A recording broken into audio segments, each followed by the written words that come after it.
and welcome to the Everyday Board Game Podcast with your hosts, Daniel. And Daniel. Daniel, we're back. Yeah, it's been a while. It has been a while. I got sick of seeing your face. That's true. We took a few weeks off. Kinda. Well, I've been, I had a little stomach issue, so I'm not going to lie about that. And then, And then the prior week we skipped because we were at a convention. Well, actually, we were back from a convention. We had gotten back at, the middle of the night the day before, and both of us on Tuesday were like, no. Yeah, no, we're tired. We were old. Yeah, then we also agreed we were going to skip it anyway because we filmed that previous Saturday. So, listeners of the podcast, you'll notice our previous episode was filmed live at YumaCon. Mm-hmm. So, we want to give them a shout out. Thanks for hosting us. And we're going to talk about the convention later on in this episode. It'll be our kind of review. Review. It's pretty cool. Just everything we saw, like we did with the Tucson Comic Con and the RenCon episode. Yep. And then the week prior to that, we did the Phil Walker Harding Day. So and for audio listeners, and we're not going to turn that into an audio podcast because that'd be very boring. Yes.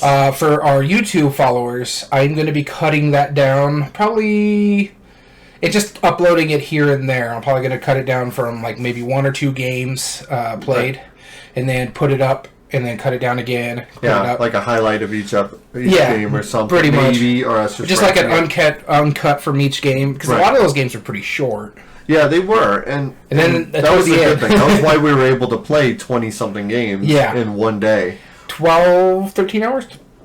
Yeah, about 12 or 13. Yeah, because too many. We started about 10 in the morning. And wrapped up at about 10:30 in the evening. Mind you, we also took a break for lunch and recharge our batteries. Yeah, it was intense. So if you saw that, awesome. You know how it was. You can hear our live rankings later on. Yeah. But Daniel, welcome back. Of course, it's been nice to have a little break. Honestly, it has. Allowed me to catch up on some editing that I needed to get done and try to fix some of the audio podcasts. We're still kind of working. We're trying a new setup right now. Mm-hmm. It looks like our mic it works well on other computers, but it's not having fun with this one. No. It might be, the latency between them. We could talk about all that. But that's not even connected. Boring. Right, exactly. So you'll notice, if you're watching us in video, we don't have the mics up in front of us. We're testing a new audio thing. Let us know what you think in the comments below if you're watching us on YouTube or however you get in contact with us. If you notice something crazy or anything that you have insight to, let us know at everydayboardgames2020@gmail.com. Shout out to us. Because we're doing everything we can to fix the audio side of it. At least with the audio setup, I can edit the sound a little bit better, so it's not as distorted, but you're still going to hear that mechanicalness. So there's things we're trying to do to work on it, and it's taking some time. This is a really good mic, and I don't know why we're having such a struggle with it, because this is a blue mic. Yeah, well, it's black, but I apologize. I genuinely apologize. Anyway, it's black in color, but it's blue brand. Anyway, if I have to explain it, it's not funny anymore. It wasn't funny the first time. A quick recap of our episode. We're going to be doing something a little bit different today. We're going to be talking about the games we've played, as always. Mm-hmm. Then after that, we're going to be doing a Yuma review. Mm-hmm. So, Yuma Comic-Con, or YumaCon as it's called. It's called, yeah. We attended that, and we're going to go into more details. And after that, we're going to play a surprise game featuring Daniel. Actually, it'll be both of us. The whole idea, you'll see. But we're going to test it out, see what you think. But please let us know what you think. If this is something you like, if you want to see us do more stuff like this in the future, we want that feedback just so that way we can find out. But before we... What he wants to do is make me work more, is what it is. No. There's no extra editing. It's just simply us just adding some more stuff. And some variety. That's the only goal. We're going to find out. Again, if you don't like it, let us know. I already don't like it. If you do like it, let us know. We will go by the feedback because we like to, bring in the viewers, and that's one of the best parts about our show. Is I feel like we're one of the few board game channels that bring in the audience as best as we can. Yeah, no, I don't have that issue either doing that. But when you make me change things up when I got an editing set up already. Mm-hmm. It's ridiculous. You're really good at it, and I'm proud of you. I'm not. You show up here's the idea, we record it, and then I have to do a whole day's work. Yeah, you got this. I got faith in you. Anyway, so look forward to that at the end of the episode. But before we get into that, Daniel, what have you been playing? Not games with you. That's a lie, and you know it. So I've actually been playing quite a bit. I was just showing it to you, and kind of on the thing is like, this is everything I've played since the last time we recorded of what we've been... Significantly more than myself. Oh, yeah, because we... if those that didn't see the YumaCon thing, because, they're live here and haven't watched the video, because it's only going to go up this week, so... Yeah. We didn't do what we've been playing there because we had 45 minutes to record, so we tore through it. But what I've been playing is I actually played quite a couple new games, but I actually played a lot of games that I've been wanting to get back to the table. And so the first one is Dead of Winter. I finally got it. It wasn't even one copy. Wow, that's been years. Yeah, it's been years. So much so that it wasn't even... the game hasn't been logged in my app at all.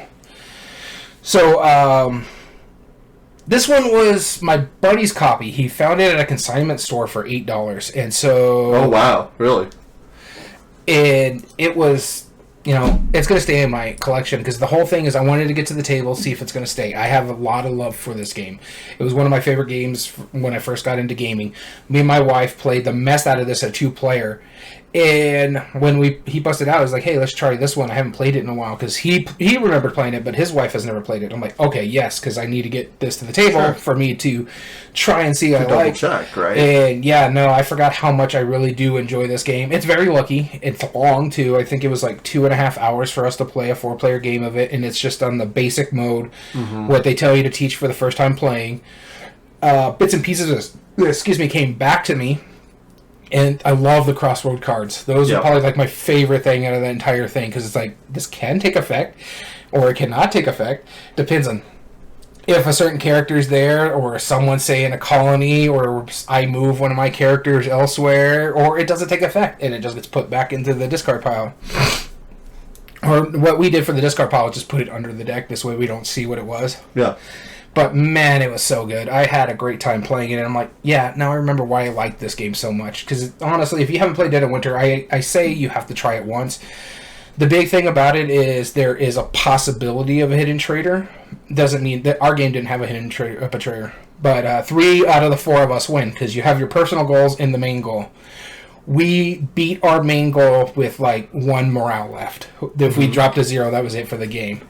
And so mine was simple. I just had to make sure I had hope. I needed to have like hopeless survivors in the thing. I needed like 2 or 3 hopeless survivors, and we had to win our main goal. So easy. Hey, I did that one. My buddy, he had to make sure there's no betrayer in the colony. Did you call them hopeless survivors? Yes, that's what they're called. They're really hopeless. Oh, sorry, hopeless survivors. I was like, hopeless survivor, man.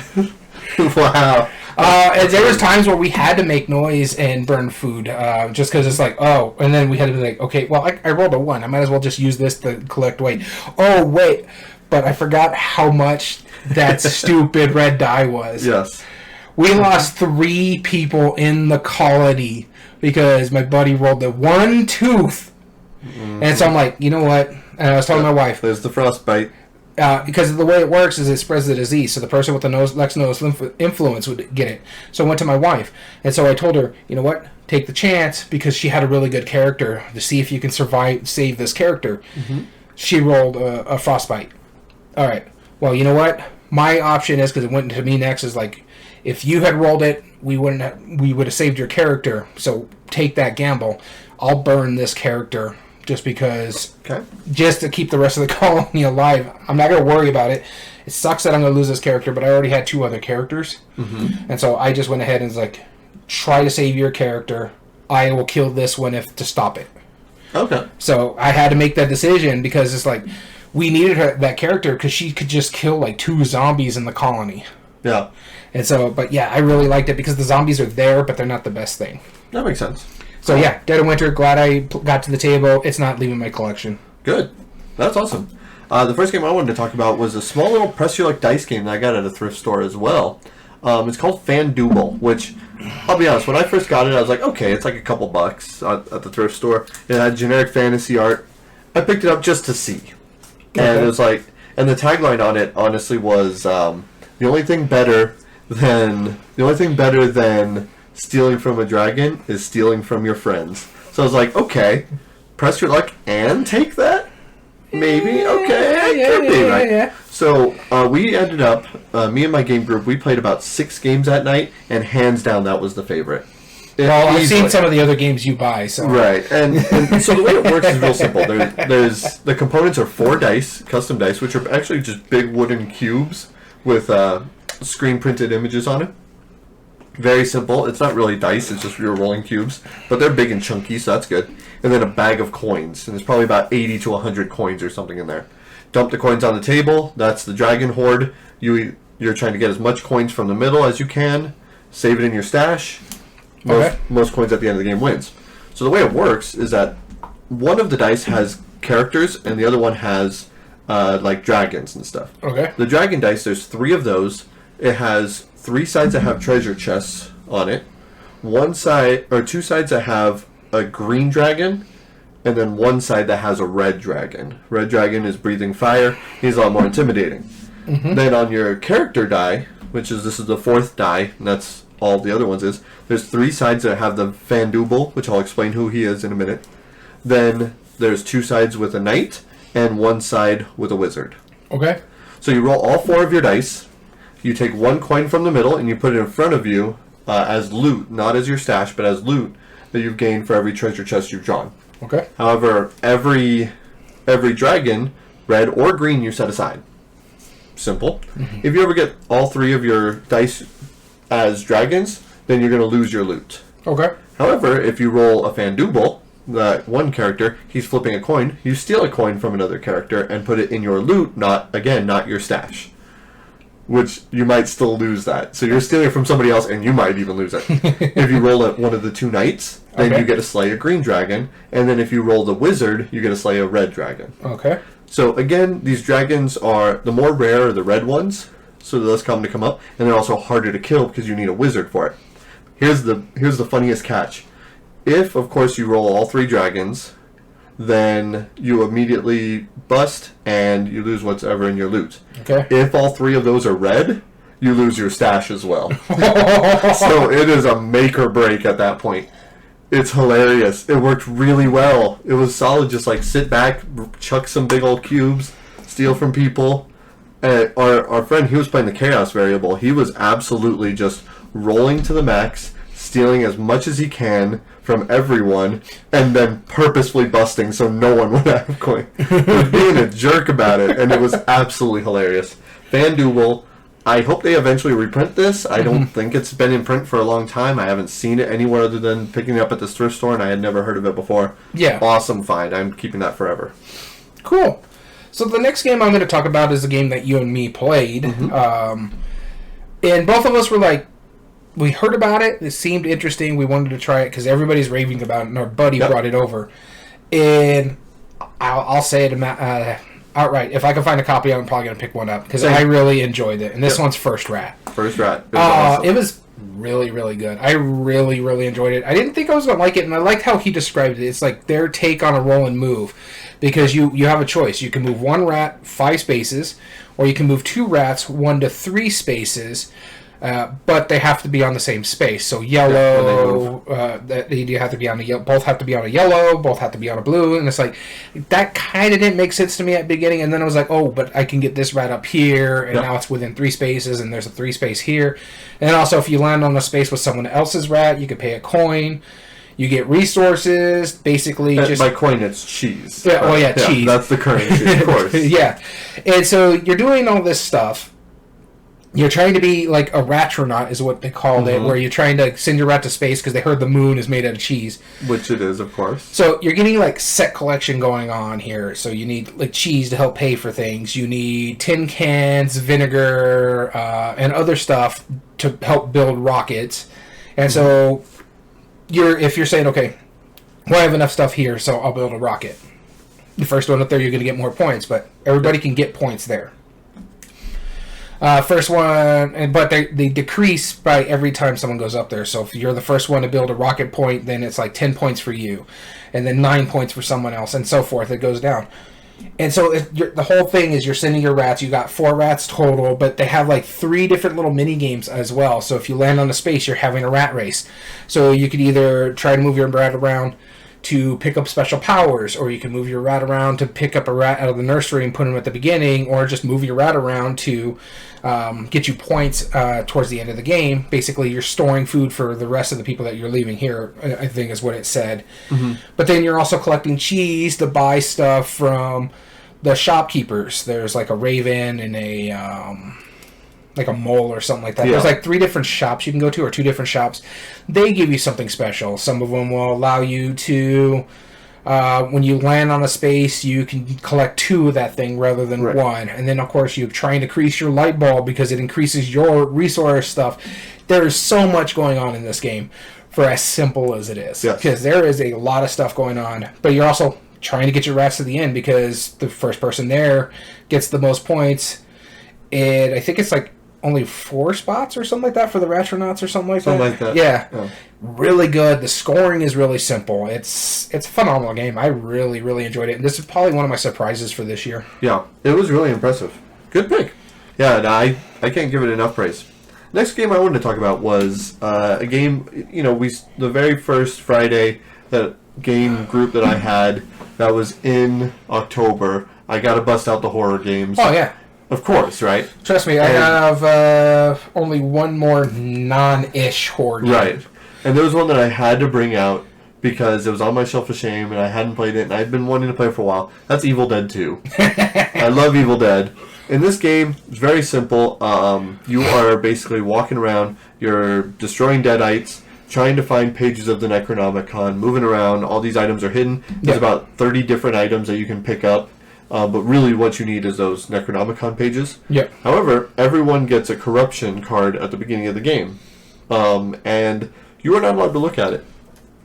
You might become a deadite throughout the game. Mm-hmm. But there's only like 1 of 13 cards that is a deadite card in the number of players that we played. Meaning that there's a very little chance that somebody will become a deadite, and there's only a chance that one person will, but again, you won't know until the end of the game. Which, at some point during the game, if somebody found out that they're a deadite, then they can start betraying everybody and start collecting the pages for themselves, thus trying to win the game for themselves. Mm-hmm. It's tricky. It's a hidden traitor, possibly game. Otherwise, you're playing fully cooperative. In our game, there didn't end up being a deadite as a corrupted character. However, each one of those plays pretty simple. If you have special abilities if you are the betrayed, and you can battle everybody and possibly fight each other. There's all sorts of kind of like shifty eyes like you would in Dead of Winter, in case there's a possible traitor. It was cool. I didn't hate it. The rest of my game group did. And I understand why. Overall, it wasn't that great of a game. It seems like a very lucky game. Well, it's not so much lucky. It's just kind of mundane. That's the best way to say it. Now, I'm going to have it in my collection forever. Oh, of course. Eventually, I am going to get Bruce Campbell to sign it, because that's kind of my thing. If I have IP games, I want people to be able to sign it. Yeah. And then that way I can put it on my shelf for display only, and I'll never play it again. And I'm not worried about that, because it was okay. You have 2 right now. You have Firefly and Star Trek Panic, correct? Yes. Yeah, I have Firefly signed by Alan Tudyk, and Star Trek Panic signed by the one and only William Shatner. You need to get talk to him to try to get some more of the Firefly people to come. I know. I would love Nathan Fillion to sign it. I think Nathan Fillion would be amazing. I honestly would like Jewel Staite. She was like one of my favorite characters. Yeah. I mean, really, honestly, anybody from the show is worth it. I'm just glad. Alan Tudyk was probably my favorite character. Alan Tudyk is my favorite character for the show, but Jewel Staite's her character, not Zoe. That's always the wife. Not River. No. What's her name? Yeah. I can't remember her name, but she was like one of my favorite. I haven't watched Firefly in a while. And Luminous has brought up that he brought out Blood on the Clock Tower this month. That's awesome. Amazing. So, speaking of which, before, a little off tangent here. Oh. I just got my notice. Final Girl will be here Friday. So, I am looking forward to getting that played. So, I'll look to reference in a future podcast. Speaking of receiving Kickstarters, let me tell you a terrible story. Speaking of October being a horror movie month, I got Thing 12's Dice of Dragons in the mail. And I got the full thing. I got the tin with the game. I have all the extra promo cards. The meeples are massive. Like, you can't fit one of those meeples in the tin. Like, much less all of them. I've seen the It is a massive velvet bag, and it's gorgeous components. We saw them. We saw them at YumaCon. Or not Yuma. Gen Con. No, Gamma. We didn't go to Gen Con. Yes, what the heck Gen are you Con. talking about? Gamma. But yes. So, it's this beautiful bag of components. And I got it, brought it home, super excited, unpacked it, set it down on my table, and then, no problem, went to work the next day, came back. Oh, no. And when I got home from work, it was soaked to the bone wet. Nothing was around it that would have been obvious, but it was just damp. I had to thankfully, all my components were in a bag. Okay. Or the tin. And I have no idea what was wet on it. It didn't smell like anything, so I'm guessing water? But oh man, I had to air out the bag. Did you have a leak at the house? Because no, I mean, we had it on my central table. Nothing else was wet. I have no idea, but man, I was mad. Yeah, I was so mad. It hasn't been really hot where we live right now because we've been getting a lot of rain cast off from the hurricanes. Mm-hmm. I think the highest today. There you go. Yeah, that's what it is. It's a cursed box. I think the high today was what, like 66 or something like that. Right. It's something like it was cold today. Yeah. But yeah. Anyway, I apologize. Evil Dead 2. Oh no, I got off on tangent just because I got my Final Girl notice. I also got my Everdell notice too. I should be getting them around the same time. Oh, nice. And yet, still no Stefan Feld. Yeah, right? Right? Oh, well. Alright, so the next game is the one I was talking about where it's not a horror game that we played. This was actually last week, and you had some issues with this game because the crap we give you every time we have game night. But this one was so... This game was awesome. This game was so fun. This is another one I kind of want to get a copy of. So we have a joke in our game group, and First Rat would fall this under, that we have our friend who brings all these cool games, and we're like, God damn it, we're going to have to buy one. And we call it the Damn It Dom. For me, this is Damn It Gamehead Geek or Bryce, because this was so fun. This was ridiculous fun. It's called Dungeon Fighter. You're basically a co-op dungeon group who are trying to hit the target on different enemies as you're going through the dungeon to fight the big boss. And you could do, like, stupid shenanigans like you have to make a throw and close your eyes.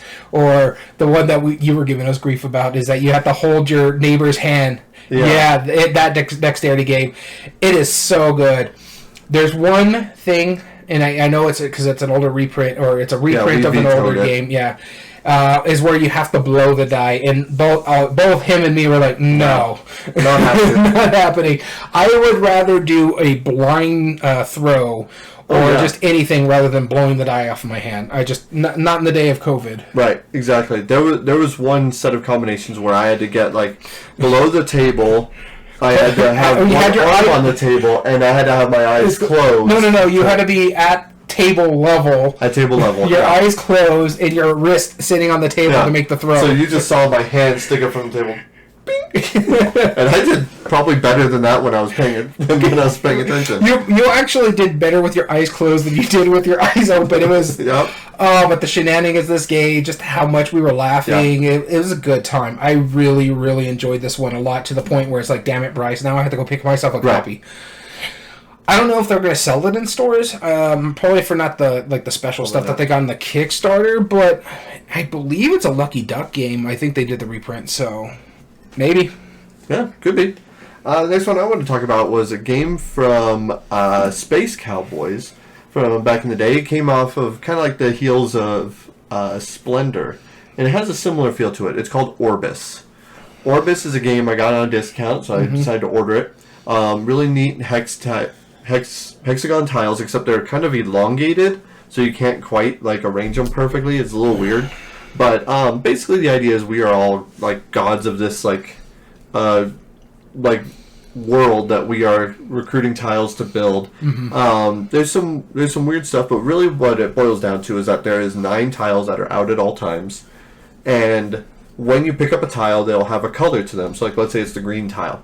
You will then take a green follower, which are basically the resources, and put them on every adjacent tile. Not diagonal, but orthogonal.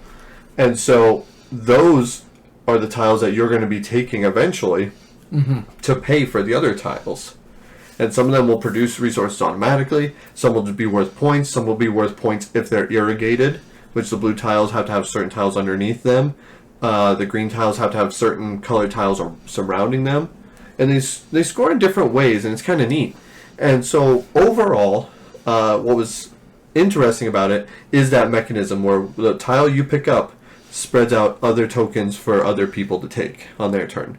So imagine like Splendor, if I take a green card, that means everyone else might get a green chip, kind of idea.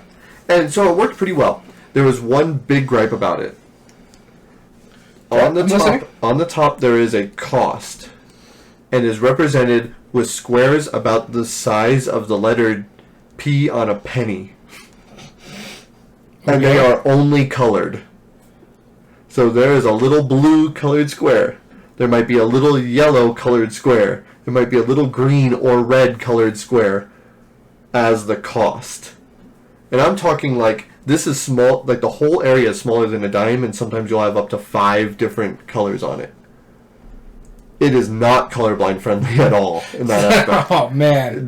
It hurt a little bit. Now, besides that, it's not a bad game. It was one of our lackluster ones, but that wasn't... I don't think anybody was necessarily disappointed. If you like Splendor and you wanted more of a game, I get it. But man, those colors, man, they hurt hard. And then Illuminous brought up time for me to break out Mansion of Madness. Absolutely. Yeah, I've been breaking a lot of my Halloween games out. Absolutely. Haven't played Horrified yet. We have played others, which I'll talk about in a little bit. Yeah, and that was Orbis. All right, so the next one I'm going to talk about here is horror adjacent. It has some horrific stuff, especially the one we played. Is that I did another scenario of Return to Dark Tower. I've been wanting to get to the table. My wife's like, you know what? Let's play that one again. We haven't played it in a while, so we took it over to our friend's house. I love that game a lot, and we actually played a new scenario. So we didn't play like the main one, the Ash Strider, I think is what it's called. Mm-hmm. The new one we played is like the Grave Maw or something like that. So it's like a 3-headed snake that actually changes the bad guys. So the way we set it up is we wanted to make sure all the bad guys kind of have at least one thing shared while you're playing, just to get back into the groove of it, because it's been a while since we played it. So I was like, okay, this is what I heard people saying what they did. If you have like the Grave Maw, who is like beast melee, I think it is, then you want to have like something to be beast or melee. So we put a dragon out for our level 3 or something like that, or 4. And our level 3 was like the spider, which was beast melee, I think, as well. Then you had the shadow wolves, which were like stealth and beast or something like that. And there was one other one. But what was funny about it, and that our when we were playing it, the Grave Maw changes those settings as it's going through the game. So like different scenarios will pop up and it's like, oh, by the way, this is no longer stealth, it is now beast. Or this is no longer this, and now it's undead. And so, but it makes them stronger too, because as the game's going on, it actually increases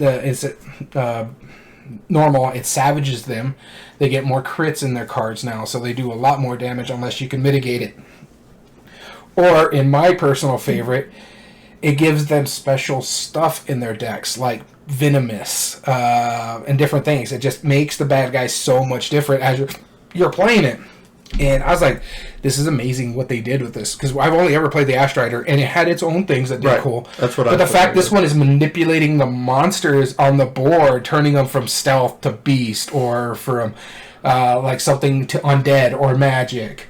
So I was like, okay, this is kind of cool. And then we're getting our resources, and I played the Brutal Warlord, so I was all about, I go in there, killing the dragons. I'm killing all these big monsters out there and taking all those pot shots on the Grave Maw because I can recruit people. And I think it was my wife that turned to me and she's like, "You're King Farquaad from Shrek. Some of you may die, but this is a risk I'm willing to take." Yeah. It's because I was literally sacrificing all my soldiers out there. Yeah.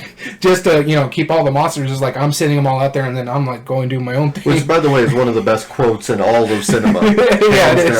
No, it's a great quote, but it's like, yeah, I am pretty much him, because I literally am sending all these people to die. And it got to the point where I had set myself up for, like, I had a weapon that if I lost, like, 10 people, I gained 5 or something like that.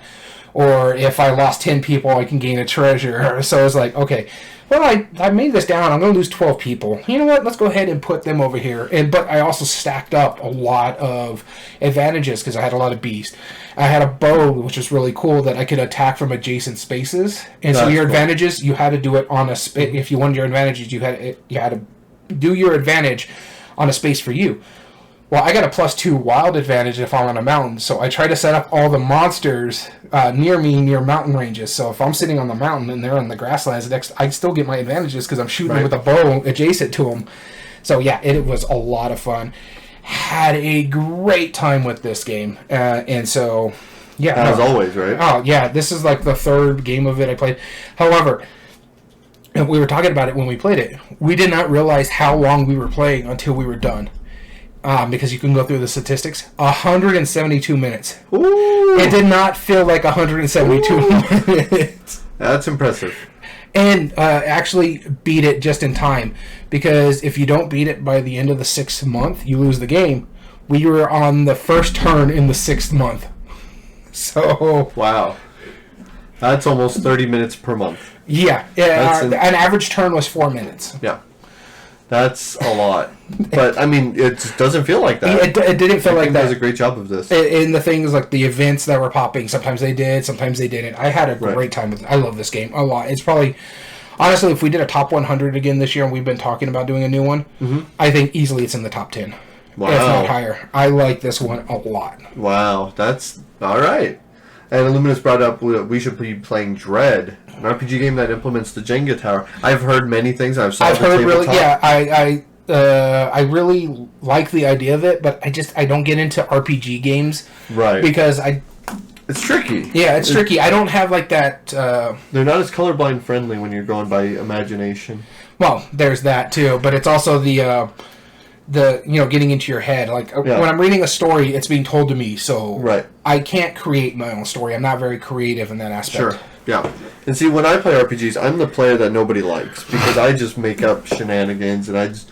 My goal is normally to annoy the DM. Well, the one time I've ever played an RPG, and it was with you, right? Yeah. I was enjoying it because you just kept flustering our DM because you were playing like a character is like a chuck a coin. Yeah, and here's the best part is that our DM was trained in improv. Yeah. And so I know that he would be able to handle just pretty much anything I threw at him, but that doesn't mean I wasn't gonna try. I wasn't gonna stop because I wanted to see as it came up, and I think that's part of like why people like RPGs, right? But at the same time, I don't know.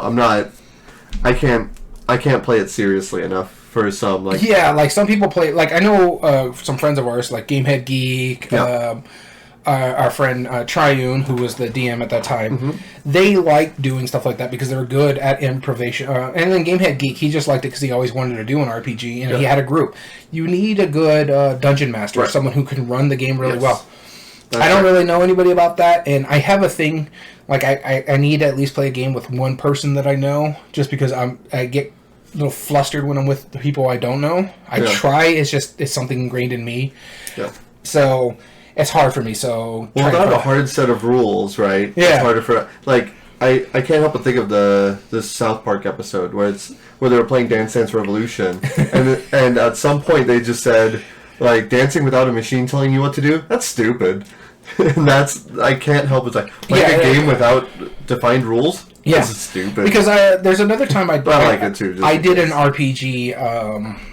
during RPG Day, they were doing like little hour one-shots at RPG Day at the shop at their old place.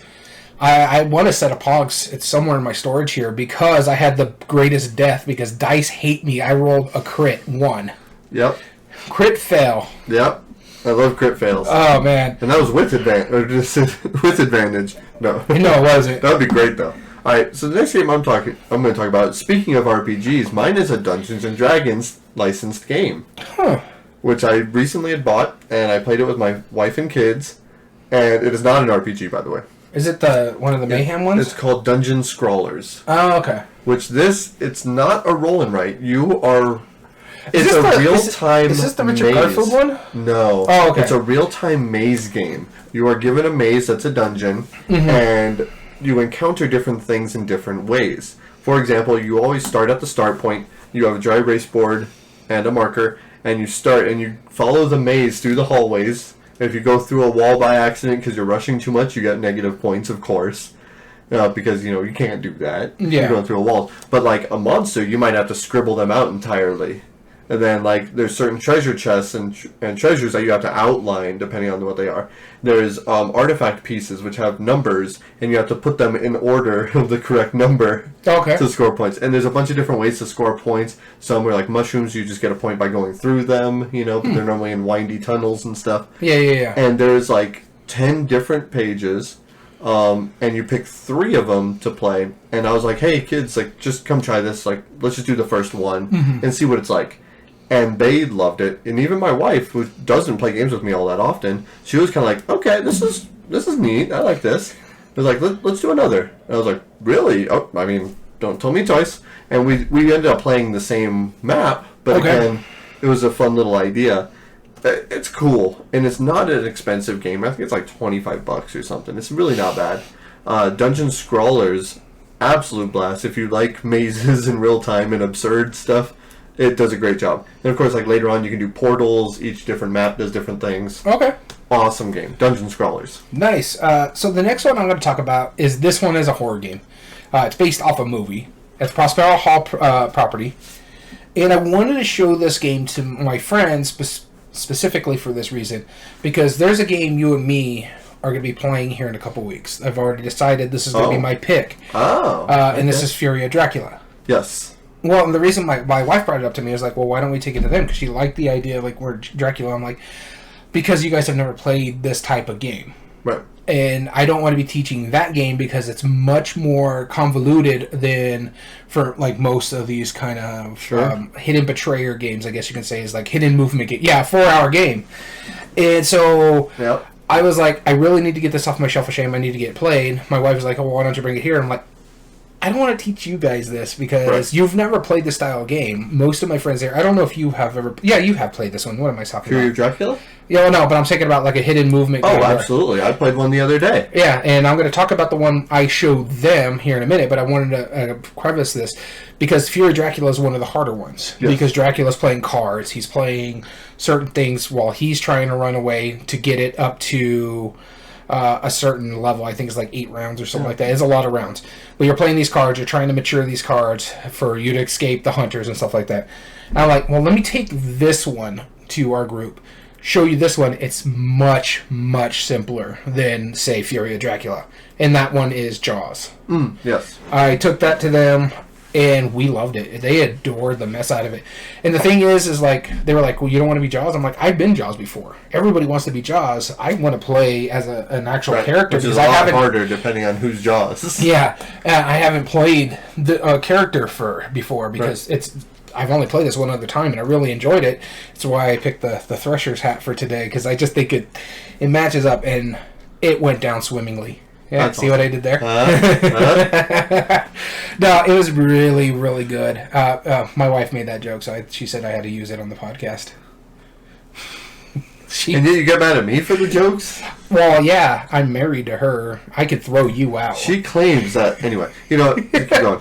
But it went really well. I let my buddy be Jaws. He's like, well, if no one wants to be the shark, I'll be the shark. I'm like, I've been the shark, so it's up to you three, whoever wants to do this. And so I explained how the game worked, but I specifically was like, okay, you two, don't worry about too much right now. I'm going to explain to him how the shark works, because he has to be playing on his own game, and I explained to him how it works. I did explain to him, these are the powers he holds, because the game tells you if it's your first time, tell everybody what the powers are. And this is what he's doing.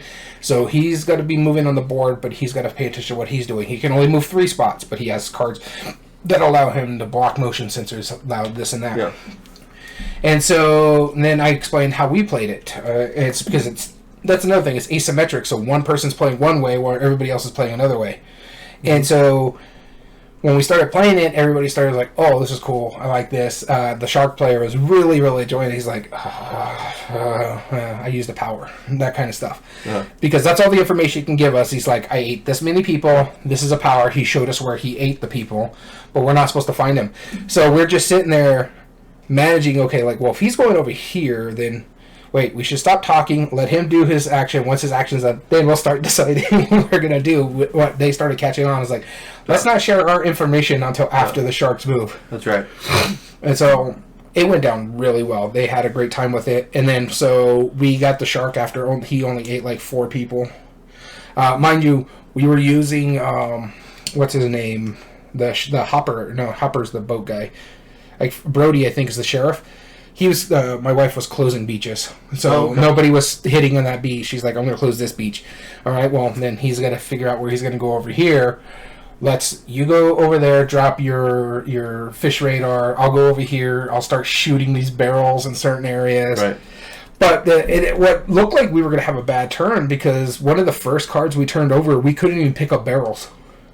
It's like, you know how many people he can eat in that time? Yeah. It's luckily enough, I had 2 barrels sitting on my thing. I was like, okay, and then I tagged him with one of them. And so it went down really well. And then we got into the second stage of it, and because we stopped him from getting so much, we had 9 cards for ourselves, and he only had like 4 for himself, for his abilities.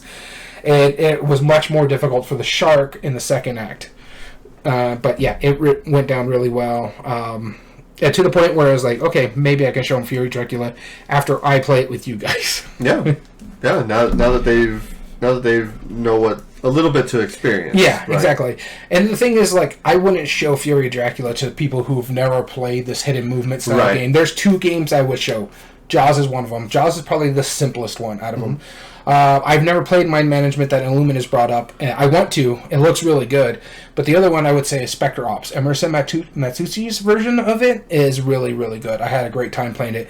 That one is probably lengthwise between the 2. Fury Dracula is about 3 to 4 hours. Jaws is...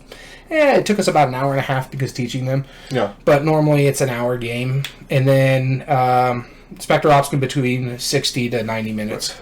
Not that you need it, but Scotland Yard would have been my suggestion because that's just pure, literally like one guy is hidden, they're moving, you're all zoning in on him based on how he's moving. Not that he's moving, but how he's moving. Well, the thing I like about Jaws, though, it kind of allows you to zone in on the shark a little bit more because he's like, okay, we know he's moving. Where's he moving to? Oh, he ate over here. So did he use one of his powers that we know allows him to eat everybody on the beach? Right. Or did he just eat one person at a time and just wasted 2 of his 3 actions? So it's kind of cool how that works. And so it allows you to get more information. Right. Well, I mean, Scotland Yard does that as well. Like, after you've moved a couple times, there's certain parts where you have to reveal where you were 3 turns ago. Or something like that. And you're like, oh wow, like you were there 3 turns ago and you took a bus, then you took a train, then you took another bus. So you could be over here, you could be right next to me. Oh no, like it does a really good job of that. The next game I'm going to talk about, speaking of horror games, some would consider this a horror game. I played Catan, the dice game, and no, actually, so I like Catan. I haven't played it, so I like Catan. This is a roll and write, quite simply. 1 to 4 players. Let me rephrase that real quick. I have played Catan. I haven't played the dice game, so I can't really make the groan. Right. I can still make the groan for Catan. Why do you dislike Catan? Honestly, I don't know. I found it boring. Okay.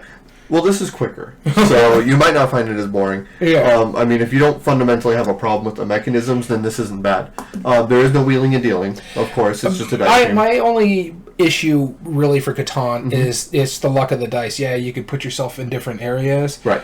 But if the thing that you're expecting to be rolled a lot, like a 6, to help you pay for stuff, it's not getting rolled, and you're not getting anything... Right. That engine building is nowhere near this dice game. Okay. So, the way it works, you have 6 dice, they have resources, and they also have a gold side. So, it's the 5 main resources from there, and there's also a gold side. Okay. You roll them straight up Yahtzee, up to 2 re-rolls total. 3 rolls at a time. But then, I like Machikoro quite a bit, actually. But, simple, if you get a brick and a wood, you can build a road. If you get certain things, you can build a knight. A knight will give you like a bonus resource later on. Okay. If you get 2 gold, you can trade those 2 gold in for 1 resource of your choice. So it's kind of like a half wild. So that's kind of cool. Okay. And basically, you just have to build the roads. You can branch off from previously built roads however you want. And if you have any settlements on any of those roads, then you can mark those. You have to go by the least valuable one first, and then you can build up from there. And then same with the cities, which are a little harder because they normally branch off around the map. Very simple game. Yeah. It plays in 15 turns as the first map. There is a second map that's a little more akin to the original style. Okay. But not crazy. If you, on your turn, if you don't score anything by busting, you put an X on that turn, your turn is still over for that, except that's minus 2 points at the end of the game. Oh, okay. So, but as you build up more and more and more, you're going to get more and more points, too. So, it wasn't bad. I played as a solo thing, which really wasn't a solo game. It was literally just me playing, and then I got 56 points. I don't know if that's good or bad. Yeah, that's the thing I hate about some of those. But, is like, because I think Gonshan Clever, or That's Pretty Clever, is like Yes. that. Is like score as high as you can. Yeah. Or Terraforming Mars, that's their solo play. Score or try to beat your best feature score. score, which isn't a solo play in my opinion. No, it's really not.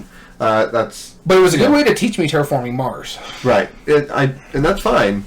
And so, like, maybe you would like the Catan the dice game if you kind of liked the concept of Catan, and you just didn't like some of like the random or the wheeling and dealing and stuff like that.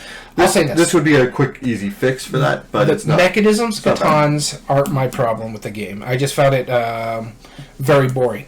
However, Starfarers of Catan was an amazing game, and I really enjoyed that one. So, take that as you will. Yeah, maybe you would like. But I mean, I don't know. It's like 15 minutes. Yeah, so. I think the big thing with the Starfarers of Catan too is those scenarios that come up from time to time, which makes it fun. So let's talk about my last game that I hear.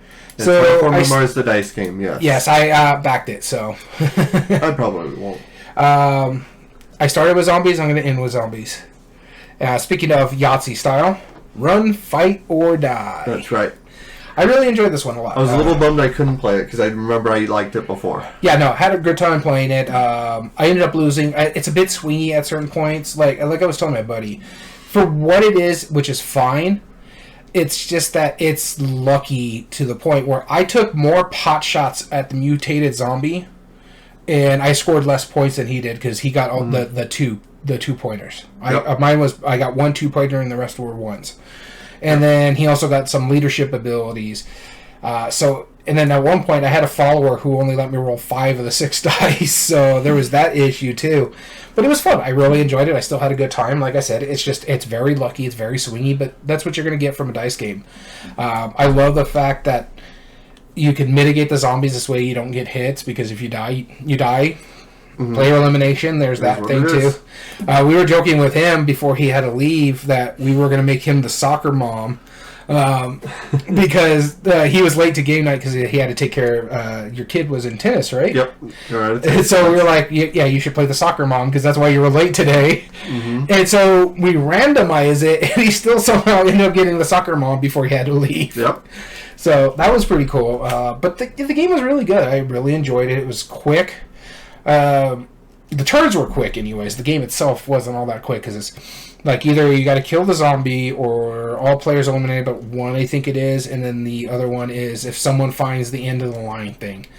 And we found the end of the line. That's how we ended up in it. It's like one at the bottom third of the deck or something like that, so it just depends on the locations where it gets found. But I had a really good time with it. I really, really love that Yahtzee mechanism where you just you roll, you keep your want. But with this one, if like there was bad things, you have to keep them, and then that just adds more zombies into your group. But yeah, no, it's a great game. It's not something I'll go pick up myself, but I had a blast playing it. Awesome. Run, fight, or die. And I started with the dice game. I'm going to end with a dice game as well. Marvel Dice Masters. I have played Dice Thrones? Dice Throne. Marvel Dice Throne. I've played Dice Masters before. Yeah. Marvel Dice Throne. Which you have somewhere around here? No?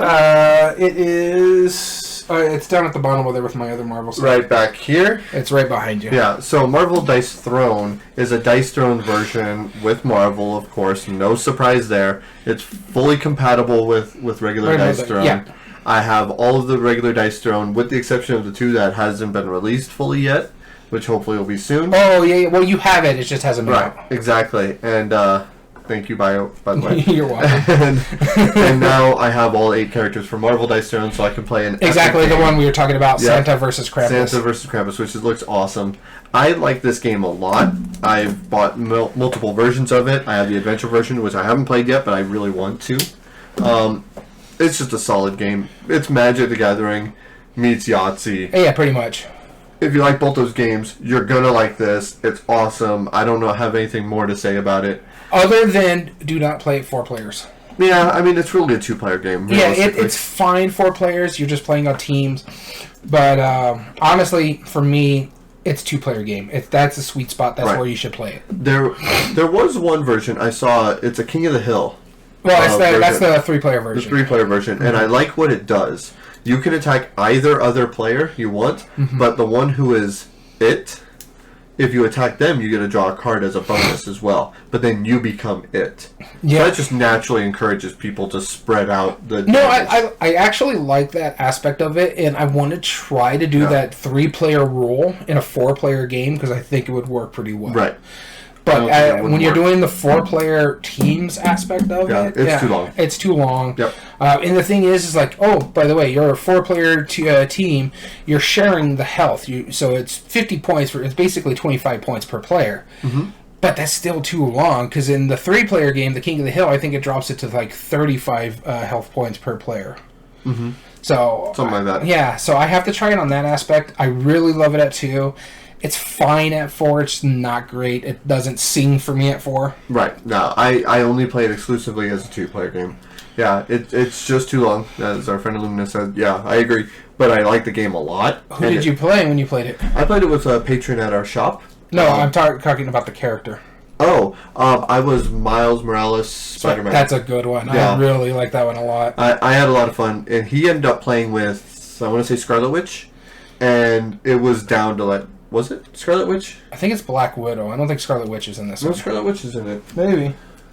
That's a superhero, right? Because that's the one that he played. I remember Scarlet was in the. Well, I know there's Black Widow, but honestly, I haven't played with all the characters. Yeah. I played with Miles Morales, and I played with... That was a difficulty 4 out of 6. Oh, yeah. And I played with Spider-Man, which I think was a 3 out of 6. And he was a brand new player. He'd never played Dice Throne before.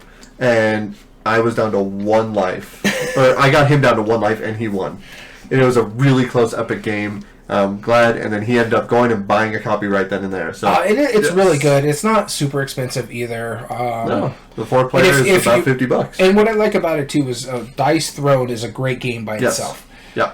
But they have generic player or things in there. I know they did really well, and they did some cool stuff like the gunslinger, the samurai, I think is what his name is. Stuff like that. They're great. But having the Marvel license on it is going to get more people into it because and so it's really good for them, and they'll be like, "Oh, this is really good. Let me try these other characters." Props to the op for knowing that too. Like they're taking good games and putting popular licenses on them. It's a brilliant idea. But that was my last game that I wanted to talk about. Marvel Dice Throne. Go get a copy. It's awesome. Yeah, no, great game. Great choice. Cool. All right, moving on to YumaCon. We were there. We should have a transition like song or something. We need to. I'll eventually figure that out and see if I can put together a video for us. Just as a transitionary title. Yeah. But YumaCon. We're gonna do a review of YumaCon now. So YumaCon, as if it wasn't obvious already, and I apologize for interrupting you. If it wasn't obviously already, it's from Yuma, Arizona. And then again, reference. You saw the video the prior week, or listened to the audio podcast where we did the top 8 debate. Mm-hmm. I still got to edit it though. You'll be fine. You got this.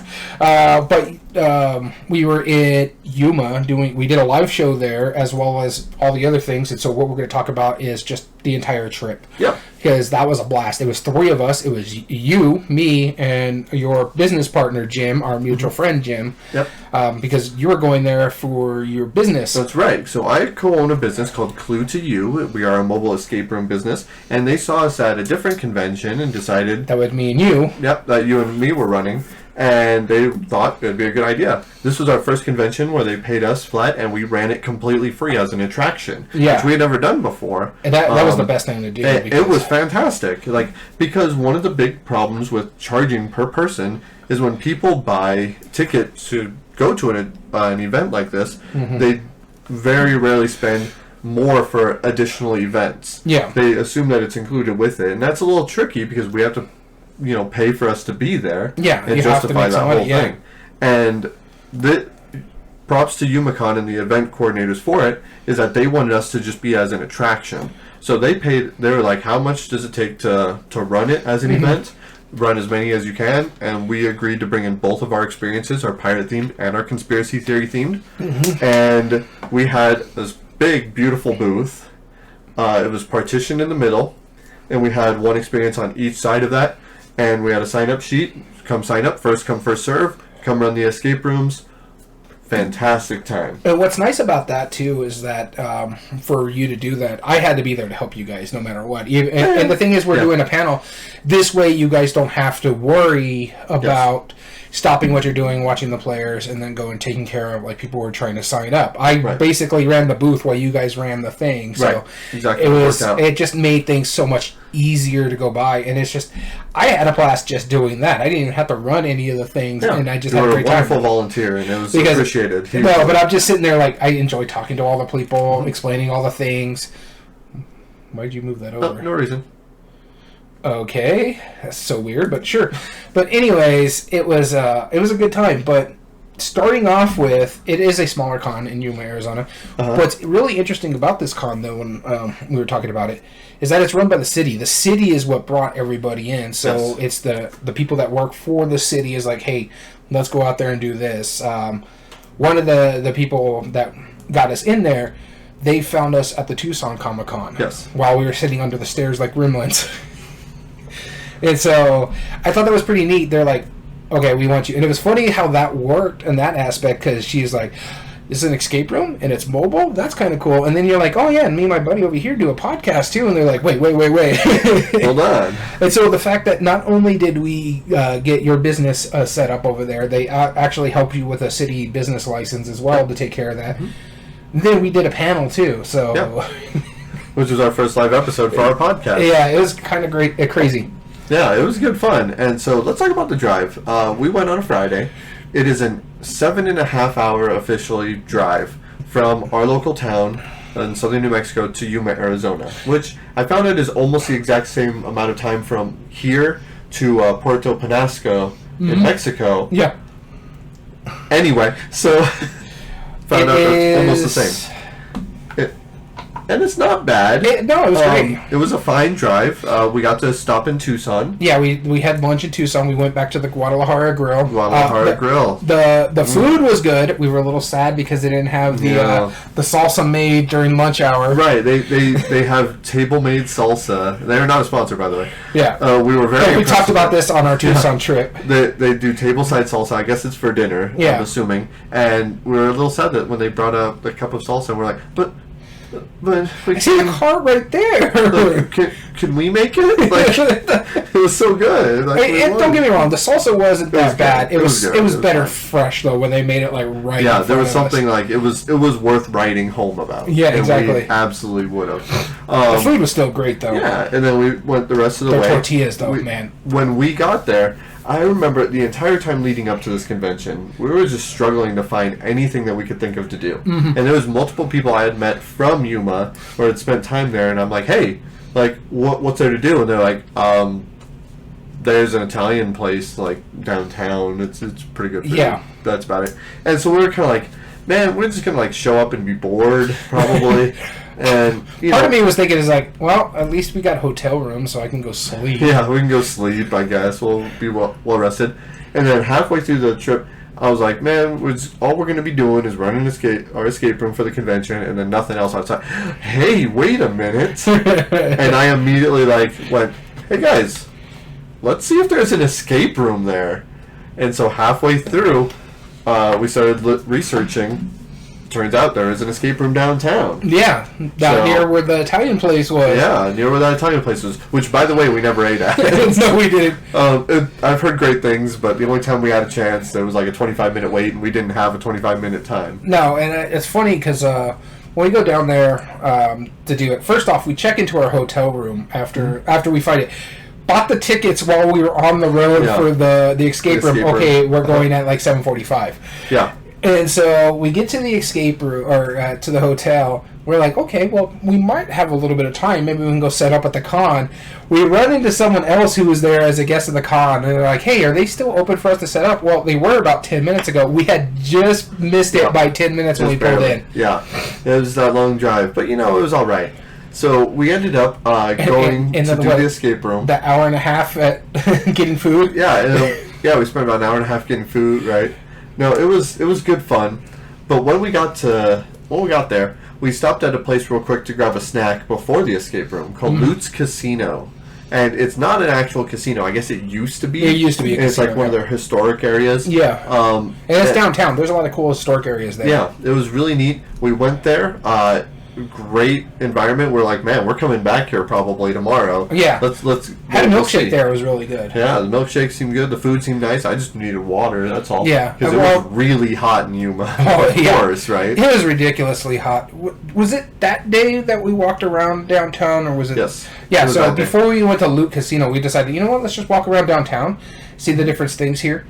We went into that random bookstore. Yeah, there was a bookstore there, and oh man, that.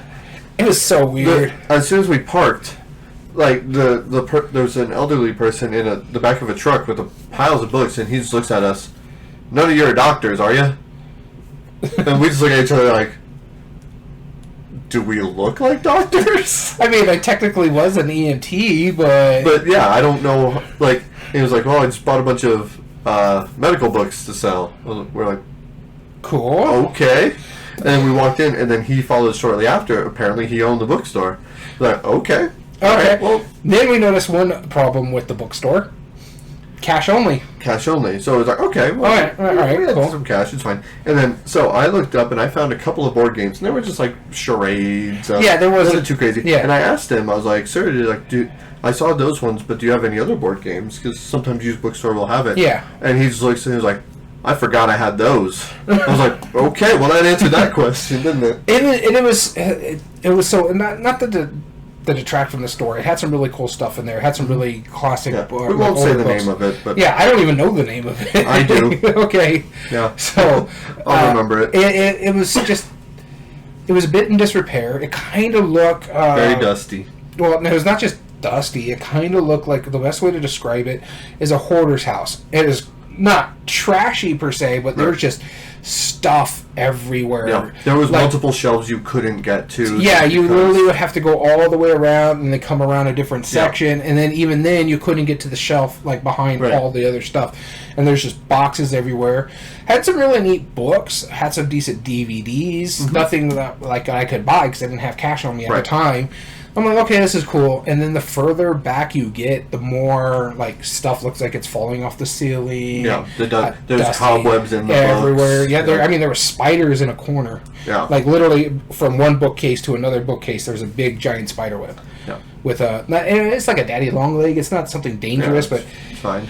But that's something that's awesomely welcoming to potential customers, right? Well, and then of course when you go around one bookshelf, there's a stack of things. I wasn't going to bring those magazines up, but you don't want kids seeing, and you don't want kids possibly come in the store. It is out in the open, and the thing is, it's like it was right behind where the records were. So me and our friend Jim were looking at the records, and I'm like, I wonder what's over here. Never mind. All right, we're going to turn around to the other one. Yeah, and then. We had a very interesting conversation with a person which we're not going to get into it, but yeah. So we felt uncomfortable, so we left. Then we went to do the escape room. That place. No, we did other stuff downtown too. Yeah, we walked. I loved looking at all the historical buildings and stuff like that, because like cool. Right across from the bookstore is their old post office. Yes. And so it was cool seeing that because they still have like the classic cages for the post office and stuff like that. I really enjoyed that. And then there's the bank and the old hotel room or hotel down the street. Yep. Which, by the way, this was the first time that either of us and our friend had ever been to Yuma. We should also mention the fact that you guys tried to go see the border. Yeah, we will. That's coming up. But that was that day before we went downtown. It was that Friday before we went downtown. Yeah. Okay. Well. Yeah, so we ended up, we found out, me and my friend, my partner, he we love just like absurd stuff. And we found out that next to Yuma is the northernmost point of Mexico. Pretty insignificant, but kind of cool. Geographically, it's like that's a made-up line that is significant. And so we drove around up to the north end of Yuma to get to there. And I was telling them... This was the first time our friend had been to California, too. And I was telling you guys, like, I don't think it's a good idea to go right now. But you didn't have that reasoning. But as soon as we got there to the one road that goes down near the border and then you can see the point, that was a Friday night. Mind you, I thought it was more of an interstate than a 2-lane road. Right, yeah. It was a Friday night, like about 5 p.m. or so, maybe a little later. Actually, it's like 6 something like that, right? But everyone was heading back home to Mexico. Yeah. And there was about a mile-long checkpoint. Yeah, because they wanted to get to the parking lot for they can see and look at the northernmost point of Mexico. It's a roadside attraction, and we like it's stuff interesting like for them. I'm like, I've been to Mexico. It's not really that cool to me. I had too. I've partied in Mexico, all right? I've been... Well, let me tell you. I've been to Mexico 3 times, and it's not the significance of going... I wasn't going there to be a tourist. I was just going to see... I know, you wanted to see something cool. Yeah, and that's not something that... I mean, there's only one northernmost point of Mexico, right? That was the one. And it was funny because I was telling them once we got that line, I'm like, guys, we need to go because and we waited for about a minute. And we're like, the line was not moving. I just feel bad that was still our friend's only time that he's ever been to California, and he never stepped a foot out of the car. We joked about dragging him to the casino that's right there, but we never went back to there because honestly, we were tired for most of that weekend. Exactly. So now the escape room. Let's talk about the escape room. It's called Escape Yuma, I think, or the Escape Room Yuma, something like that. Yeah. It's downtown. We signed up for the first experience that we saw that we. There was 2 experiences that we were both very excited about. Mind you, we looked to see if there was other things to do, and then we realized there's not really much else at Yuma. Yeah. So we signed up for 2 different experiences. Yes. So, and one was spur of the moment, but we signed up for the first one, which was Leonardo da Vinci theme, which I love Leonardo da Vinci a lot. I think that's a great theme. I was really stoked when we did it, and we got in there, and it was not a very linear one. Yeah, no, it was like all over which is fine. It was more linear than the second one, which we'll talk about. But when we did it, we're finding artifacts that might have pertained to him, different puzzles. Of course, there were some ciphers. I was half expecting our mutual friend to look up at the cipher on the wall and just go, okay, yeah, this is what it says, and just say it out. But no, they did a better job of masking the code a little bit. And we ended up solving it with a total of 2 minutes remaining. Something like that. Yeah, and we're pretty stoked. We're like, yeah, we beat it. That's all that matters, right? Yeah. And that's designed for up to 3 people. So we did half as many as it's suggested for. Yeah. And 6 people. 6 people, yeah. We did it for half as many as it was suggested. And we still beat it, which is good for us. Yeah, and it's funny because the thing about, we were talking with the girl who was running it for us, and she was like, we were asking about like all the other ones because we were interested in doing another thing, and she gave you what you consider like one of the best compliments for escape rooms, where she was like, and she was explaining like, okay, this was built for 6 people and this one's built for this many people, and then like they have one that's called like the Bomb Squad, which is like their big party one that's built for 10 people. You guys would be fine. Yeah, you guys would be fine. We're not worried about you. Yeah, it's like you guys could probably handle that one, which is pretty good. And then, of course, we then told the patron that was working there about how we're running the escape room, which she was later a customer, which is awesome. We're so glad that she was able to do that. And she really enjoyed it, and very much enjoyed it. So it's like, when she was done, she was like, this gives me some really neat ideas for upcoming, things. Yeah. And so she was kind of like, wow, like next escape room they make, they might steal some ideas, which is totally cool. Because you were looking at all theirs like, I want to do something like that. I like that one. I like that one. I don't like that one. I will say this, mind you, we did too, and we haven't talked about the other one, and we'll talk about it a little bit. I liked some of the puzzles in the first one more than the second one. I love the theme of the second one better. Yeah. I agree. I like the second one better because I like the theme more. Yes. It felt more interesting to me. Right, exactly. Yeah, I'll talk about the second one after. Yeah. And then, now, one of the cool things that they did there, which we had never thought of before, is they offer T-shirts that you can buy that says "I escaped." But you can only buy it only if you escape. And that day.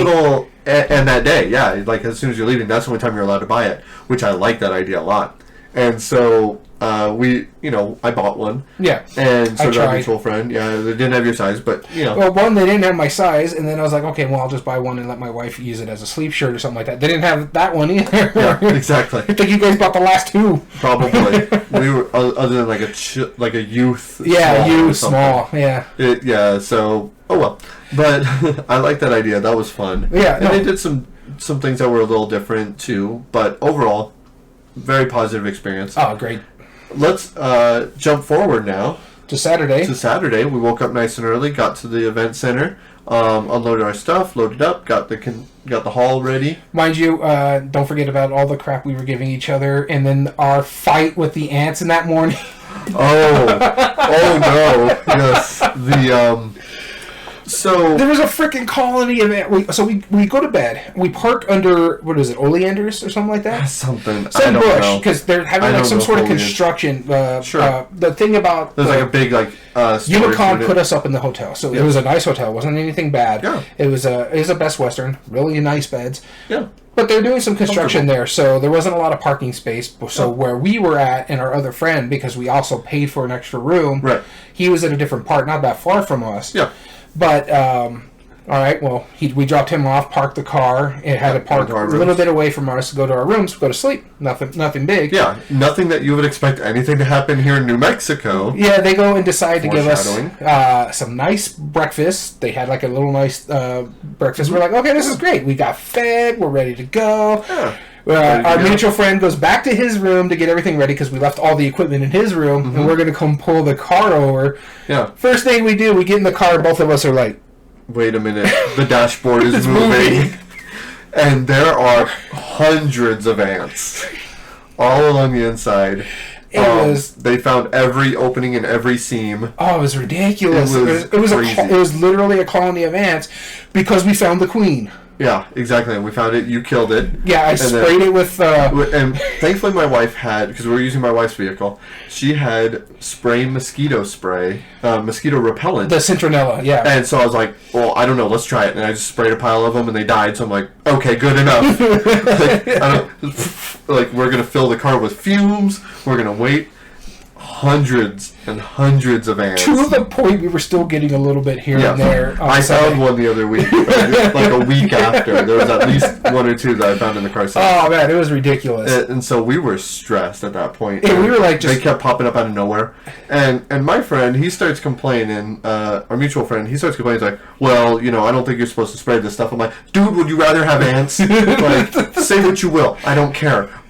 But if you saw the horrors we saw, Trust me, I hated the smell too because my it's allergies and stuff like and it's not good for you. It wasn't designed to At be that point, I'd ingested rather have an way. asthma attack than an allergy attack from ants. Exactly. I was like, I don't think I'm allergic to ants. I'm not going to find out. I am allergic to ants, so, not a severe allergy, but I'll swell up, and 100 of them are just going to make me have like a giant blob for an arm. And we were constantly just like bickering at each other. It's like, dude, now's not the time, bro.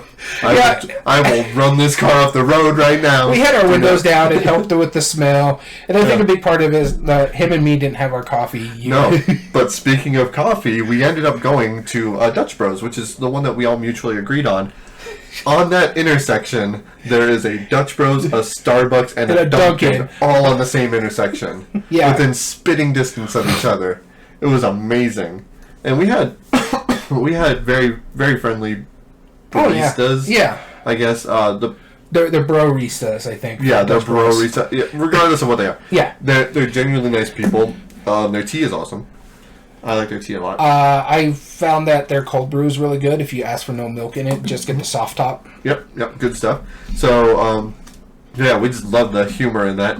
We went down towards the convention center, and before we got there was a high school, which cracked me up because as soon as I saw that, they were like getting ready for a football game or whatever, and it was the Kofa High School, Kofa, and they decided to name their team the Kings, which if you say it fast enough, they were the Kofa Kings.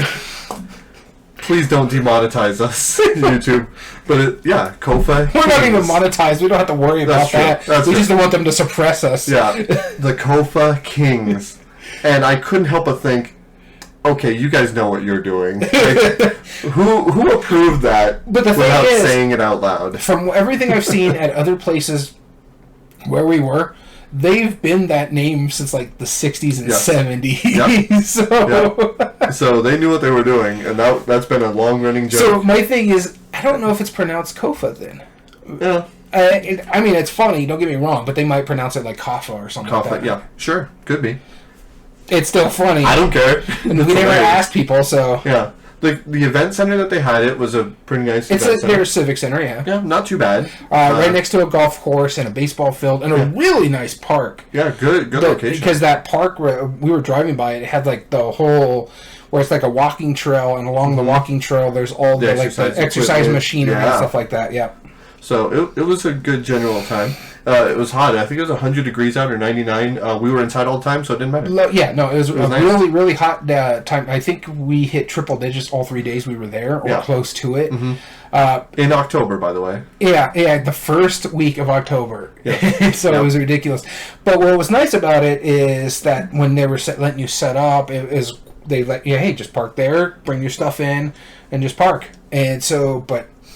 It sucked when we were setting up. Mind you, it's like 8, 9 o'clock in the morning, and it's already 90-some degrees. We're trying to drag everything in. It was something, but overall, great time. What did you think about the convention itself? Like, the vendors... As for the convention, it is a smaller one, so we had to do our setup.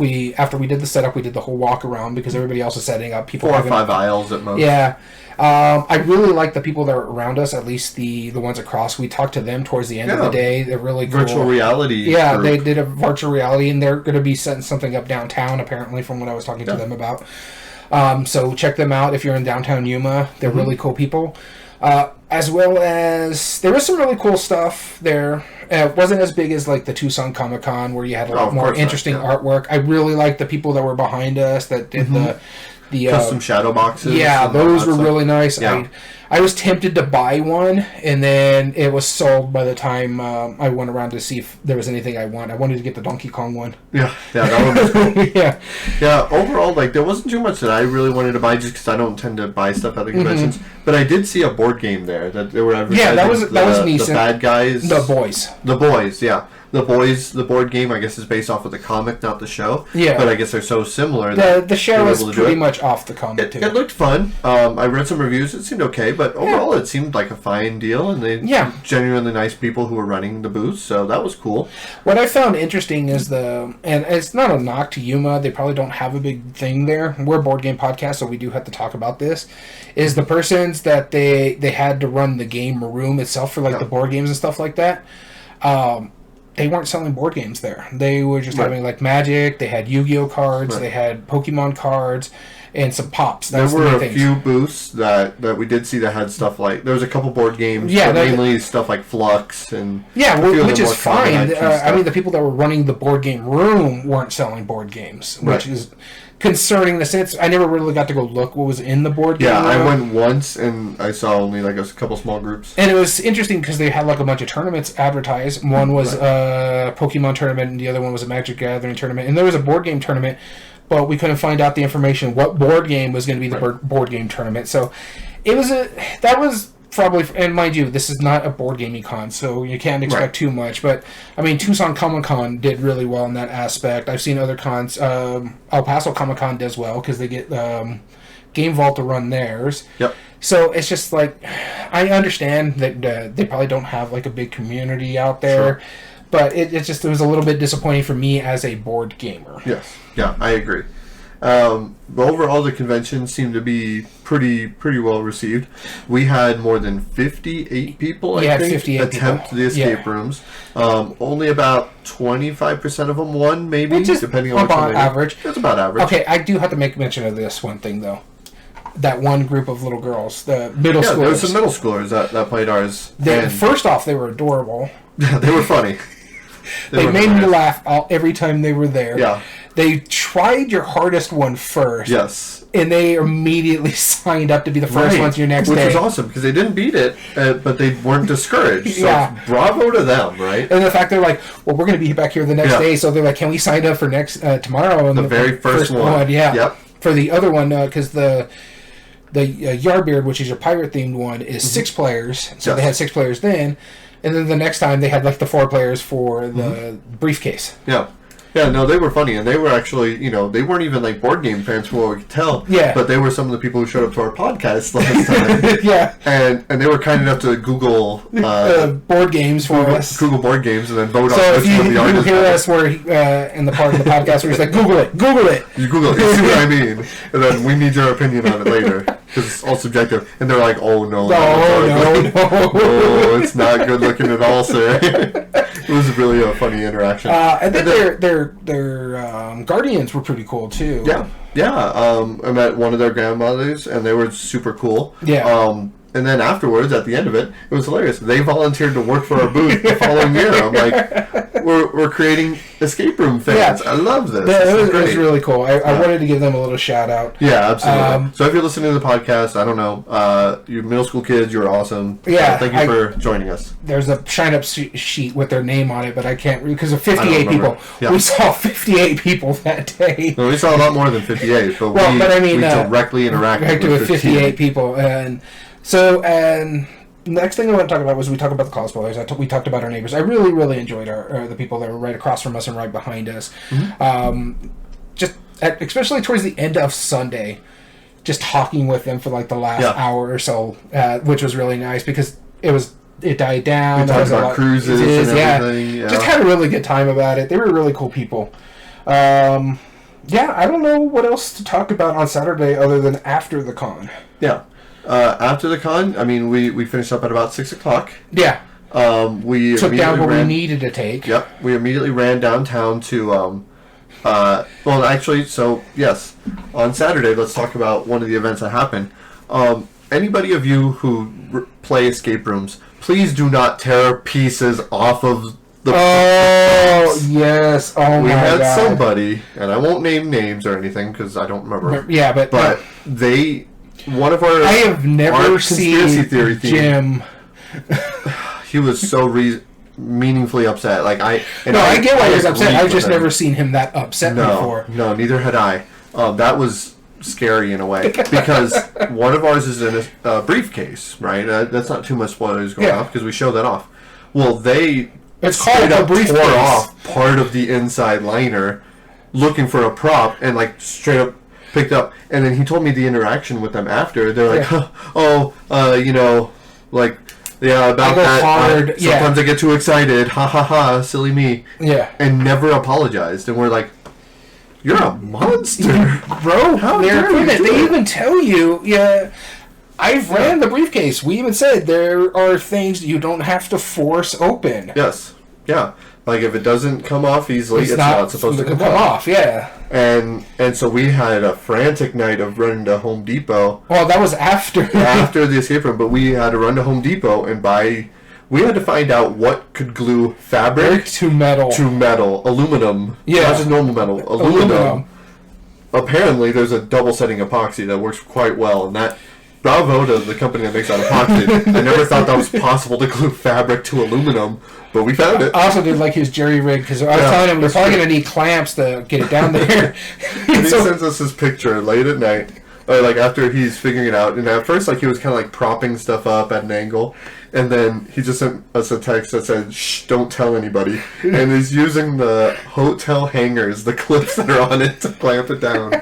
Hilarious. And it worked really well. It was amazing. Oh, so good. But that second night of escape room, we went back to Lutz. Yeah. Had a great meal. Oh, their food was so good. So what's interesting about Lutz is there's no combos or anything. You have to pay for everything individually. Mm-hmm. So I ended up getting a patty melt with onion rings. Right. I believe you got a grilled cheese. I got a grilled cheese, a hot dog, and fries. And our mutual friend got a burger and fries. Yeah. No, tater tots. He got tots. Yeah, he got tater tots. That food was spectacular. Yeah. The patty melt was fine. Honestly, where they really made it up, their main courses, they're fine. Their French fries, I heard, were really good. Their onion rings were amazing. Mm-hmm. Our friend says those were some of the best tater tots he's had in a while. So... When it comes to frying stuff, being hungry, but it was awesome. Yeah, no, we were starving. I'm not gonna lie. But you're the only other person to eat.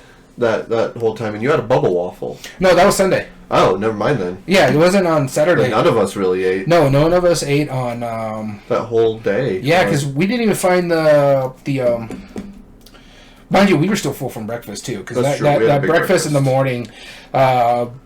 first day was like, it was waffles. I had I had yogurt, cheesy eggs, potatoes, a heavy serving of sausage.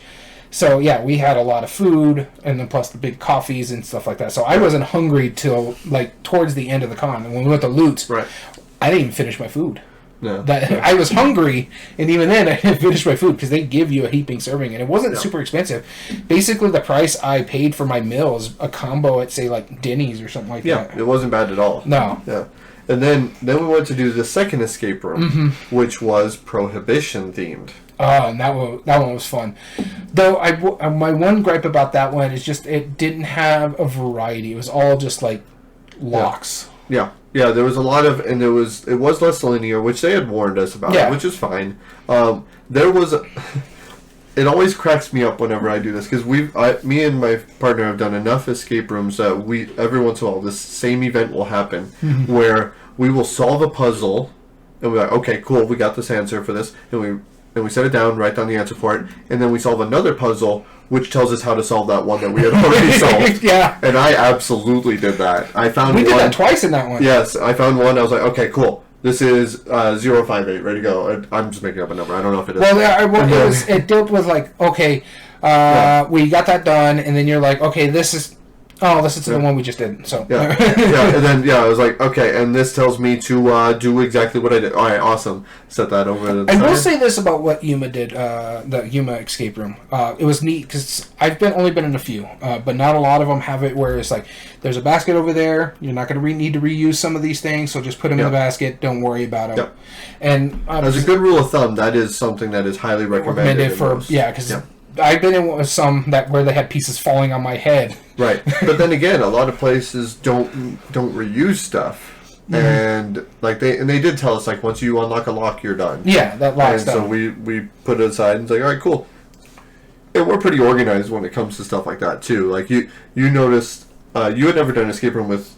You too. Oh no. Yes, no, you have. No, we did the El Paso one, but that wasn't even really all that great. Yeah, no, but you see how very methodical we are. We're like, all right, we announce this, we announce this, we announce this. That one's unlocked. I'll clean it. You keep working. We do this, and it's a very divide and conquer kind of thing, and so much to the point where the very ending puzzle really did need all three of us. And us three were all just in sync. It's like, you do this, I do this, you do that. Yeah. You do this, I do this, you do that. Yep. And we solved it with 18 minutes remaining. We're like the third fastest. We actually got on their board for Prohibition. So. And we weren't feeling all that great. No, we were tired. This is after a full day at the con. And stressing about buying glue. Yeah. And the big thing about it, too, we were stressing about the glue. We were tired from the con. This is also the day we had to set up, so we had to lug all the stuff in. Yep. Get that all set up, and it's just we weren't at our. And mind you, we were also dealing with a food coma because we just got fed too. So fed a lot. It was a funny time. We really should not have done as well as we did. And we did. So I was kind of glad that we finished that early, so that way we could leave early. And I briefly considered buying a second shirt, but I was like, really, do I need to buy another shirt that says the same thing? But that would have been funny though. Oh, it would have been funny. An inside joke to me only. But then afterwards, that's when we had to go Home Depot. Yep. And at that point, we were like talking about, are we ready? Because we're like, okay, we're still feeling pretty good. Are we ready to call it a night? I know we're going to have to go work on this stuff. Yeah. And then right when we get to Home Depot, everybody just crashed. And so we're like, okay, let's get our stuff. This way you guys can get your repaired. They got all their stuff done, and they went back to the room to start working on their stuff. And I was like, well, you guys don't need me. I walked back to my room and passed out. Yeah, pretty much. I took a quick shower and then went to sleep because it's like, no, I'm tired. Right, and even though we already talked about the following day, really, mostly, we got up, same thing, Dutch Bros, straight to the con, with the exception is we checked out of our room. Yeah, so everything is in the car. Yeah, everything, including our briefcase, our luggage, all that stuff, it's all ready to go. And we had a couple hours before the convention opened, so we're like, all right, let's go check out the swap meet. Oh yeah, we went to the swap meet. In the flea market, it was really cool. It was stupid hot though. Yeah, I mean, and of course you expect it with Yuma, but what impressed me is that when it's hot here in New Mexico, there's wind because the heat creates the wind. That somehow had the most still air I've ever experienced in my life. And what sucked about it too is the swap meet is like on an old airfield or something like that, so it's on freaking asphalt. Yeah. So and there was not an ounce of breeze. And it was fine. There was plenty of cool stuff to see, but nothing too crazy. And then by that time, I could go the whole time through a swap meet. I love swap meets like that. Yeah. But I looked over at you guys, and you guys were kind of like, okay, we're reaching the end of one. And I immediately I was not going to argue one bit. I'm like, no, you guys were kind enough to let me come to this. You guys are ready. Let's do it. Let's vamonos. Because even though we hadn't seen about a third of it, I'm not gonna make you do it. And I don't want to do that. We were heated. We were tired. Yep. I'm almost out of my coffee. Right. Because it was so hot and I was trying to cool off because there was no... when you get into the little sheltered area, because there was a part that's outside the shelter, and then there was a part that's inside the shelter. Yes. Basically, it's just a shade. They have a building that has nothing in it, really. But it was so hot. They didn't even have moved fans in the sheltered area. No. It was just shade, and it was still hot in there. Right. But I'm like, okay, I'm expecting no wind here, but at least the shade would cool it down. It's slightly. It technically did. Slightly. And then up to a degree. And to the point where when we were done and got off the asphalt and we were starting to walk back to the car, that's when we noticed there is no airflow here. The trees were not even moving, and it's in the 90s already. Yeah, exactly. It was impressive. So we got back to the convention. We got everything set up. We already talked about pretty much everything. Went pretty swimmingly. Great time with the escape room. You did buy the bubble waffle during that. Yeah, well, don't forget we did our top 8 debate first. That was the first thing in the morning. You can watch the episode. We showed up there nice and early, got everything ready. Turned out, interesting fact, on that previous episode, we were trying to figure out which top 8 debate, and we researched it on the way. Turns out they're 90% of the leafy green 80%. production, something like that, of the world. Yeah. And there's 270,000 square miles or something. Yeah, we saw it when we were coming in. It was actually kind of impressive. It was really massive. Whoa. Because you just literally come off a hill and there's just farms. Yeah, it was quite a sight to see. By the way, the drive to Yuma too is really nice. Once you get to the mountains, going between that and Phoenix was boring, but yeah, exactly. It's. I mean, I'm used to it because I've done that hundreds of times by now. But yeah, I had the bubble waffle. You had the bubble waffle. That was your first bubble waffle. It was my first bubble waffle. It was interesting. It was a bit more pricey than I would want to pay, but I was like, it's an experience. I'll try it. But it was it's like a giant waffle cone, and the problem with it is it's so filling. It's ridiculous. Yes. I ate all the ice cream out of it, but I only left half the waffle, and that's the whole thing you buy it for. Yep. And it's okay, no, this is too much. Yeah, no, it was impressive. But then we had the great idea to save on hotel expenses and all that stuff. We just decided, okay, well then let's just get in the car that evening. Right after the con. Right after the convention, a full day of work. And the big thing about it, too, we were lucky enough for that to work. We were done at the con by 4:30, so we were literally packed up at 5 and ready to go. Yep. So we got on the highway. We were already ready to go. Took off. I was worried about driving at night, but you guys did a great job of, we all had a universal energy flowing through us. Yeah. There was not a time where I was worried about being tired. We were just jamming out. We stopped where we needed to stop. We needed to stop to get food. We needed to stop to get drinks. I think we only made 2 stops. Yeah. Because you got gas the night before. We stopped in Tucson to get Popeyes. Mm-hmm. Yep. The whole time we're thinking about, let's get food. And as we keep going, we're like, you know what? Let's just get Popeyes. Because one of the things we were trying to do is get something we can't get in our local area. Yes. And it got to the point where it's just no. Yeah, we're just done. We're just done. Let's go get the food. Which, by the way, that was one of the weirdest Popeyes I've ever... It's fast food. It's in the downtown University area of Tucson, which, it's... It's not a great area, but it's not bad. Yeah, it's not that bad. But the fact that nothing was working there... Yeah, they... half of their stuff wasn't working. We looked at the soda fountain, and there was two sodas. The 8 drinks that were... orange soda and strawberry soda. That was it. No caffeine. No Coke, I was sitting there Sprite. I wanted something with caffeine in it. And then it was something. So and then you had to pay cash only. Yeah, it was cash only. Again, it was something. But overall, I will gladly. But I really enjoyed the food. The chicken was great. I had the spicy chicken sandwich with French fries. So much so, for dinner today, I decided to get Popeyes because I've gotten Popeyes since too. Yeah, I was like, man, that was really good. I kind of want to get Popeyes. I haven't had it in a while since the Yuma trip. So I ordered some for today. I had the mac and cheese there and bought an order of fries as well. Yeah, mac and cheese there is not bad. Their fries are still like one of the best things there. Yep, it's the best thing on the menu, hands down. I don't know, that spicy chicken sandwich though. Okay, that's a legit good sandwich. Yeah, and then finally, when we got back into town, what time did we arrive? 2:30 in the morning. 2:30 in the morning. Oh, mind you, it's 1:30 back in Yuma, so we were on the road at 6:30 our time. Got back in at 2:30 our time. And I had to drag all my stuff in. You had to make 2 stops. You had to drop our friend off, and he lives clear across town from where we live. Yep. Because we live, he lives on the southern side of our city. We live on the northern part. Yep. And it was kind of good for you because I live near you now compared to where I used to live. We're all on the west side of our town too, so that makes it easier. Oh man, it would suck if one of us lived at Holman. Where you used to live. Well, that was more central. That one's not too far from where Jim lived. That's true. And not like where our mutual friend Bryce lives. Yeah, he's out there. But overall, got home. That was the end of our trip. 2.5 or 3 days total. Long drive. Long recovery time for our old age. Yes, yeah, we're a bit old. Because we were talking about it. We did game nights and stuff like that. You slept. There was at one point you slept like 12 hours. 12 hours. In 2 days, you slept like 33 hours or something like that. It was like 11 hours and 12 hours back to back. It hit me hard.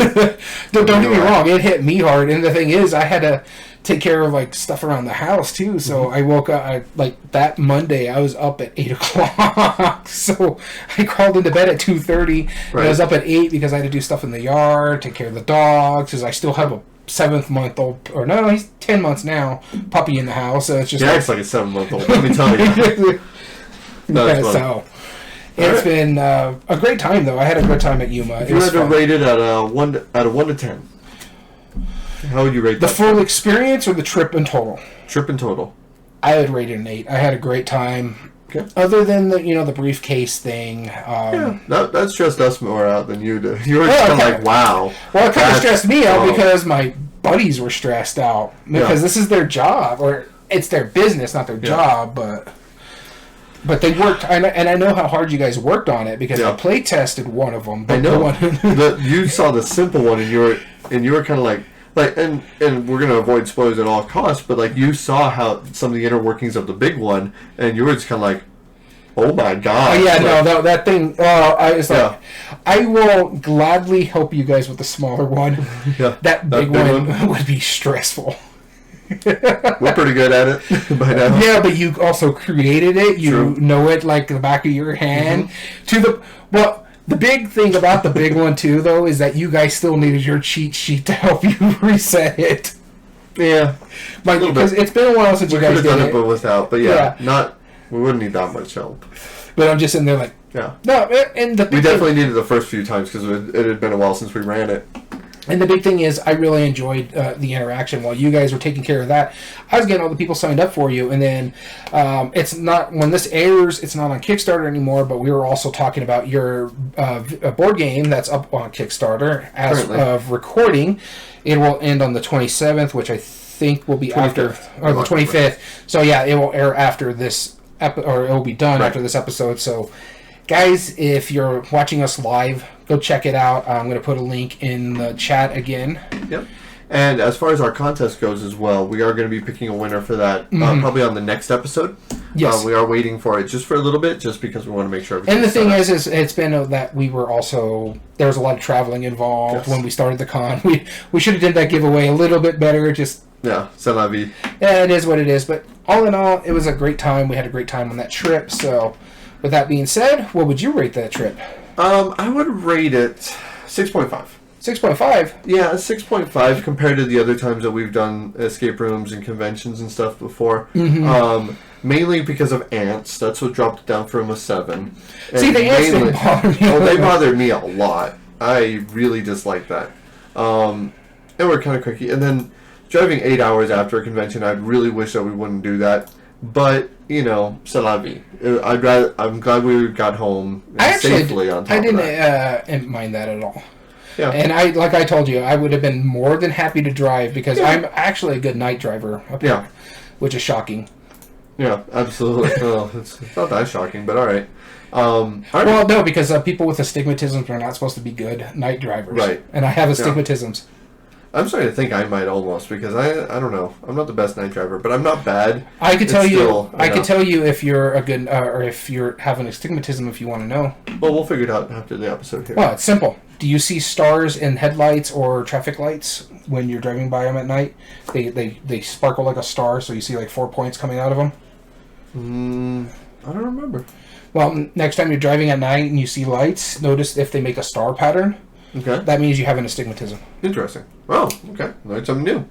So we would definitely want to thank you so much for tuning in. If you ever want to join us on a live episode like our friend Luminous does, which again, if you're still with us, Luminous, thank you so much for tuning in. And anyone else who joins us live, twitch.tv/everydayboardgames is the place to be.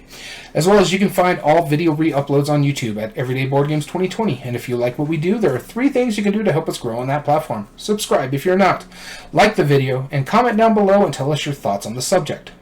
And if you ever want to reach out to us directly, either enter in a future contest or join us or just a shout out or give us ideas for future episodes, everydayboardgames2020@gmail.com. And before I was rudely interrupted, all audio versions can be found on most podcast platforms under Everyday Board Games Podcast. This includes Spotify, Google, Amazon Music, and Podbean. As well as let me tell you this. Sorry. And you can also get in contact with us at our Twitter account at EBG Podcast. Sorry, my mouth is dry. He needs my Twitter account. All right. We want to thank you so much for tuning in. As always, I've been your host, Daniel. And I've been your host, Daniel. And thank you for listening to Everyday Board Games. And remember, every day is a good day for board gaming.